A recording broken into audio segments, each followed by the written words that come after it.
Hello guys, welcome back to Samaresh channel. Ma'am बोलना पड़ता है। और सो गाइस, आज हम आपको बताएंगे कि आपको यहाँ आने से पहले क्या क्या चीजें अपने ध्यान पे रखनी होगी। Things you should know before coming. Time waste करना पड़ता है। टाइम वेस्ट करना पड़ता है।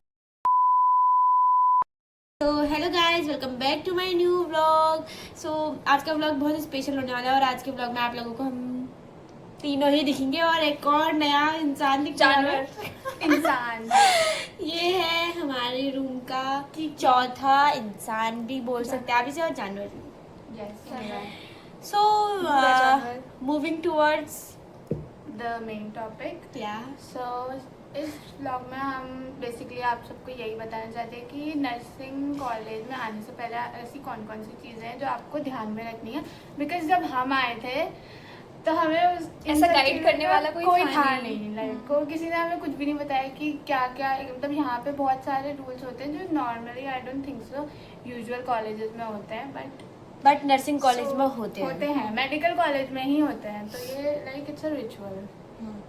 तो आपको सबसे पहले बताते हैं हम कि जो हमारे सीनियर होते हैं, सीनियर जूनियर रिलेशनशिप के बारे में। या जो सीनियर होती है लड़कियां तो उनको हम बोलते हैं मैम, और जो सीनियर होते हैं लड़के तो उनको हम बोलते हैं बॉस। हाँ। टाइम वेस्ट करना पड़ता है। हाँ। और हमें उन्हें टाइम वेस्ट करना पड़ता है। मैंने लिटरली सुना टाइम वेस्ट करना पड़ता है। टाइम वेस्ट करना पड़ता है।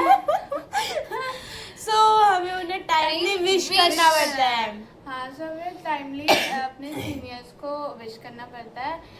मतलब good morning ma'am, good morning, नमस्ते बॉस।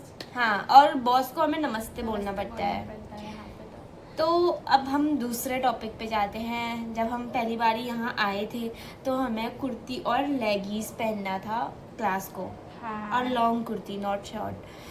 तो जो लेगीज था वो तो फिर हम लोगों ने पहनी नहीं और वो हट चुकी है। अब जो हमारे जूनियर्स आएंगे वो जीन्स पहनेंगे। जीन्स ही पहनेंगे क्योंकि हमने भी जीन्स ही पहनी है। हाँ। हमने बहुत रिबल किया एंड देन फिर हमने जीन्स पहनी। और आप लोगों ने मेरी पहले वाली वीडियोस में तो देखा ही होगा, अगर नहीं देखा है तो जाके देखना। पहली वीडियो जो मैंने बनाई है हॉस्पिटल ओरिएंटेशन वाली, उस पर हम सब लोग लाइन से जाते हैं और लाइन से आते हैं और हमने उसमें सूट पहनी हुई है।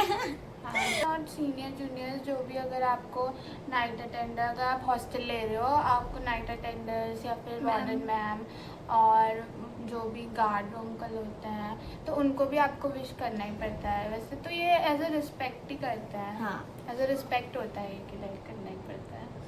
Rules are meant to be follow ना। या rules are meant to be follow, not break, broken. So और क्या होता है यार, ग्राउंड रियलिटी से स्टार्ट करते हैं।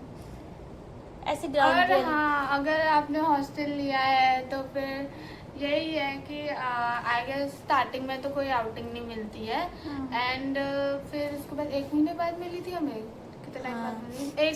हमें जल्दी मतलब मिल गई थी वैसे क्योंकि संडे fourth आउटिंग तो हमें मिली गई हाँ, थी। Sunday संडे outing आउटिंग मिल गई थी, बट कैंपस आउटिंग हमें थोड़ी सी लेट में मिली थी। 1-1.5 महीने हाँ। बाद मिली थी कैंपस आउटिंग। और वो भी हमें शायद मिल गई थी क्योंकि हमारा स्पोर्ट्स वीक आ गया था उस हाँ, टाइम तक। तो इस वजह से। बस हाँ, तो हमें कैंपस आउटिंग मिली। 1 घंटा होती है रोज की कैंपस आउटिंग।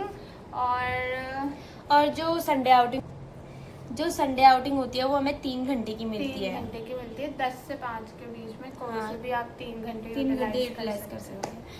और कैंपस आउटिंग तो 1 घंटे की मिलती है। 5 से 6 अगर ठंडियाँ चल रही है तो 5 से 6 मिलती है, वरना गर्मियों के टाइम पे 5:30 से 6:30 मिलती है। बाकी और अगर आपको जिम जाना है तो यहाँ पे कैंपस में ऑलरेडी जिम है तो उसके लिए भी अलग से outing ये मिल जाती सकती है। स्पोर्ट्स आउटिंग भी मिलती है, स्पोर्ट्स आउटिंग भी मिलती है। बट वो शायद से आपकी जब बड़ी स्पोर्ट्स तब खेलना मिलेगी। स्पोर्ट्स खेलना पड़ता है हाँ, उसमें स्पोर्ट्स ही खेलना तभी पड़ेगा। स्पोर्ट्स आउटिंग मिलती है। तो ज़्यादा टाइम की मिलती है क्योंकि और कैंपस आउटिंग में कैंपस में रहना पड़ता है। या वैसे भी कैंपस हमारा बहुत बड़ा है। आप बहुत लोगों को बड़ा कोई है। ऐसे बोरिंग तो होगी नहीं हाँ। कैंपस से। यहाँ बहुत कैंपस अच्छा है। बहुत बड़ा भी है, सुंदर भी है। हाँ, कैंपस के लिए तो कुछ नहीं बोल सकते हम। हाँ। कैंपस तो कैंपस भी सुंदर A1 है। लोग भी सुंदर। और हमें इस कॉलेज में 80% अटेंडेंस मैंडेटरी है, तो आना ही पड़ता है। 100% और अगर 80% अटेंडेंस नहीं हुई तो आपको पेपर में बैठने नहीं दिया जाएगा, रिटेंशन हो जाएगा। आपकी रिटेंशन लग जाएगी। अगर आपने क्लिनिकल नहीं की या हाँ। क्लिनिकल की किसी दिन आपने छुट्टी ले ली तो आपको मेकअप ड्यूटी करनी पड़ती है। ये वाला मेकअप नहीं, क्लिनिकल की ये वाला मेकअप नहीं। क्लिनिकल की छुट्टी से कुछ याद आया। हाँ, कि हमें मेकअप भी करनी पड़ती है और यहाँ पर उतनी छुट्टियाँ भी नहीं मिलती हैं। हाँ, मतलब सभी नर्सिंग हॉस्टल में से हाँ, मतलब सब में होता है। ऐसा, हाँ नर्सिंग कॉलेज समर में 15 डेज की मिलती है, विंटर्स में भी 15 डेज की मिलती है। हाँ, और बाकी और- जीएच होता है, जीएच होता है, होली दीपावली इन सब में भी छुट्टियाँ एक मिलती है। हफ्ते की। हाँ, बाकी अगर नॉर्मल तुम कोई छुट्टी लेना चाहते हो तो उसके लिए proper application through Through proper proper channel channel। ये देना पड़ता है। और बहुत एप्लीकेशन, बहुत असाइनमेंट लिखने पड़ते हैं, ये चीज़ याद रखना। हाँ, क्योंकि तो ये एक नर्सिंग bundle कॉलेज ले है ना। आना। हाँ, A4 शीट A4 शीट का एक बंडल। में सेंचुरी पेपर मिला है ना, वहाँ से। हाँ। Okay, so that was all for today's video. So, अगर आपको ये वीडियो हेल्पफुल लगी हो तो आप लाइक शेयर एंड सब्सक्राइब करिए। ना लगी हो तो भी कर दीजिएगा। हाँ, एंड सून ये और भी वीडियोस हाँ। पोस्ट करने वाली है, हॉस्टल से रिलेटेड, कॉलेज से रिलेटेड और और नर्सिंग से आपकी जो भी रिलेटेड। क्वेरीज है आप हाँ। कमेंट बॉक्स में डाल Comment- दीजिएगा, तो एक Q&A सेशन बना देगी। यस, ठीक है। यस। So okay. और मैं हॉस्टल एसेंशियल की एक सेपरेट वीडियो बनाऊंगी जिस टाइम पे आपका एडमिशन हो जाएगा, उसके बाद मेरी वो वीडियो भी अपलोड हो जाएगी, या उससे पहले भी अपलोड कर सकती हूँ मैं उस वीडियो को, ताकि आप लोगों को मतलब कोई प्रॉब्लम ना हो कि क्या क्या चीज़ें लेकर आनी पड़ती है हॉस्टल पे। So that was all for today. Room number 2 signing off. Bye-bye!